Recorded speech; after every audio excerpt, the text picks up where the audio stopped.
Hello friends, সবাইকে good morning. তো আজকে আমাদের দীঘাতে হচ্ছে গিয়ে সেকেন্ড দিন। আর আগের দিন গেছিলাম উদয়পুরে, তো আজকে ভেবেছি দীঘার নিউ দীঘাতে যাব। তো তোমাদের আগের ফার্স্টেই ব্লগে বলেছিলাম যে আমাদের যেখানটায় হোটেলটা নিয়েছিল সি বিচ থেকে অনেকটা দূরে, তো সেই কারণে আমাদের হুটহাট করে চলে যেতে পারছিলাম না যাকে বলে। তো দেখো আমরা রেডি হয়ে বেরিয়েছি, আর এখন যেহেতু সকালবেলা আমরা ব্রেকফাস্ট করিনি, তো ভাবলাম আগে কিছু খেয়ে নিই তারপরে যাব, নাহলে জলে নেমে একদমই হাঁপিয়ে যাব যাকে বলে। কারণ আগের দিন তো বুঝেছি। তো এই যে সামনে একটা কি বলে রেস্টুরেন্ট বলবো কি ধাবা, তো সেখানে গেছিলাম। আর এই দেখো লুচি আর ঘুগনি, তো সকালে এত ভালো লাগছিলো খেতে, জানি না। আর গুল্লু ফার্স্টে খাবে না বলছিল, তারপরে আমি বললাম যে খাবি, তো বললো হ্যাঁ দাও ঠিক আছে। তো গুল্লু আর আমি মিলে লুচি খেয়ে নিলাম, দিদিভাইও খেয়ে নিয়েছে। আর এই দেখো ফোনটা দিয়েও কী করছো, জুম করে করে দেখছে যে কতটা ভালো ক্লিয়ার দেখা যায়, এই ও করছে ফোন নিয়ে। তো যাই হোক, আমি বললাম আরে আমার একটু ভিডিও করে দে, সেটা না করে ও এই কাজ করছে। যাই হোক, এখানে খাওয়া দাওয়া হয়ে গেছে। আর এখান থেকে আমরা টোটো করে নিচ্ছি, যেহেতু রোদের এত তাপ, হেঁটে যেতে পারবো না। আর ব্রিজটা একটু দূরে ছিল, একটু না যাই হোক কাছেই ছিল, তবু আর কি ফার্স্টে আমরা বুঝতে পারছিলাম না যে ব্রিজটা কোথায় আর কি, যেহেতু আমরা নিউ দীঘাতে যাইনি, প্রথম দিনকে এসেই উদয়পুরে গেছিলাম, তো সেই কারণেই। তো তারপর দেখলাম টোটোতে চেপে জাস্ট একটুখানি আমাদের হোটেল থেকে। তো যাই হোক, আমরা বুঝতে পারিনি যে আমরা এই রাস্তাটা দিয়ে গেলে এই জায়গাটায় তাড়াতাড়ি চলে আসবো। তো ভালোই হলো। আর দেখতেই পাচ্ছ রোদের কি তারপরে যে গুল্লু আর আমার অবস্থা, আমার তো গরমে আমি কেমন যেন হয়ে গেছে। আর এত গরমে দীঘায় গেছি, আমি তো ভাবছি আমি শীতকালে যাওয়াটাই বেটার হতো আর কি। তো যাই হোক, এখানে এসে মানুষজন দেখে আমার আবার একটা বেশ ভালো লাগছে, কেননা অনেক মানুষ, প্রচুর মানুষ, আর জলে সবাই ঝাঁপাচ্ছে। এইটা দেখার পর আমি ভাবছি আমি কখন নামবো, তার আগে দেখো আমার অবস্থা। আমি টাওয়াল আর আনিনি, কারণ ভিজে গেলে টাওয়াল এত ভারী হয়ে যায়, জন্য আমি গামছা নিয়ে এসেছি আজকে। আমি বললাম আমি মাথায় দিয়ে বসে থাকবো, আমি এত রোদ্দুরের তাপ নিতে পারছি না। দেখো অনেকে ছাতা নিয়ে এসেছে।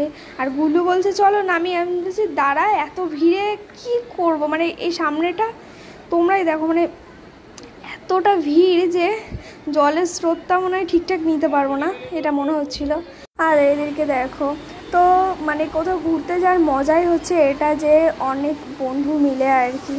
তো এই দেখো একজনের পিঠে আরেকজনের উঠছে, আমি ওদের ভিডিওই করছিলাম। তো ফাইনালি লাস্টে যেটা দেখলাম, ও আর উঠতে পারেনি, জলের এমন একটা ধাক্কা এসেছে যে সব কটা পড়ে গেছে। তো যাই হোক, ওরা খুব মজা করছিল আর আমরাও খুব মজা করছিলাম। আর আমরাও যখন জলে ছিলাম আর কি, তখন জল এতটা আসেনি, পরে আমরা এই দিকটায় উঠে এসেছি, কেননা জলের প্রচণ্ড কি বলবো, আমি তো 2-3 বার পড়ে গেছি আর জলও খেয়ে ফেলেছি, সেই কারণে আমি উঠে পড়েছি ভয়। আর আমার উঠে পড়ার কারণটা তোমাদেরকে দেখাচ্ছি। আমি পাথরের মধ্যে এমন জোরে বাড়ি খেয়েছি যে এত স্পিডে এসেছে ঢেউটা, আমার হাত পুরো ছুলে গেছে। আর এই যে দিদিভাই, রজত আর দাদাই, এরা 3জনাই বসে আছে। আর গুল্লু তো নামিনি, ও জাস্ট গেছেই যাও, ও যখনই দেখেছে এত জোরে ঢেউগুলো, তারপর থেকে ও একবারও নামেনি। আর এই দেখো আমার হাতের অবস্থা কি হয়ে গেছে, আমি লাস্টে ব্যান্ডেজ দিয়েছি। আর এই দেখো এই হাতটা দেখো পুরো ছিঁড়ে গেছে, আমার মাথাতে লেগেছে, আমি এত জোরে পাথরে বাড়ি খেয়েছি, আমি ভয়ে তারপরে আর নামছি না, জানো না। আর এই দেখো লাস্টের দিকে জলটা অনেকটা পিছিয়েও গেছে, তখন মনে হয় আবার জোয়ারের টাইম, ভাটার টাইম চলে এসেছে। এই দেখো, আর এই দেখো গুল্লু, ওকে দেখে বোঝাই যাচ্ছে যে জলে নামেনি। প্রচণ্ড ঠান্ডাও লেগে গেছে আমার। তাই সন্ধ্যেবেলা আমরা রেডি হয়ে গেছি। ঠান্ডা লেগেছে তো ফ্রেন্ডস, সবাইকে গুড ইভিনিং। আর দেখো আমরা সন্ধ্যেবেলা একদম রেডি হয়ে নিয়েছি, আর এখন আমরা বেরোবো। আর আমরা আজকেও যাচ্ছি হচ্ছে গিয়ে কোথায় বলো তো, কোথায় ভুলে গেছি গাইস, কোথায় যাচ্ছি, কোথায় কোথায় কোথায় কোথায় কোথায় কোথায়, এই যে ব্ল্যাকটা দেখো, আমি একটা ব্যাগ নিয়েছি।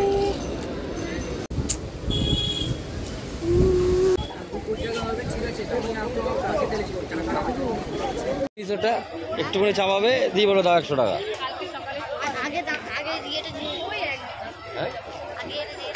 কোনটা চালাবি? 4 টাকাটা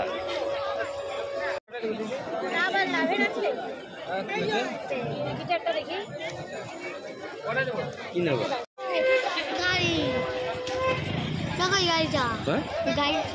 চাবি গাড়ির ইয়েটা আটকা, এই গাড়িতে চেপেছিস?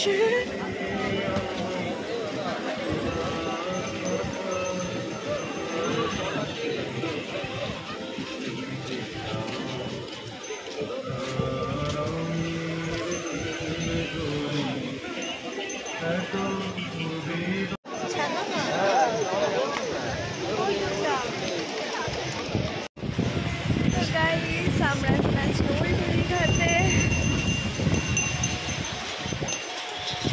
আমরা রুমে ফেরার পথ এখানে খাওয়া দাওয়া করে নিয়েছি, আগের দিন যে হোটেলটা থেকে খাবার নিয়েছিলাম জনপ্রিয়। তো টাটা সবাইকে।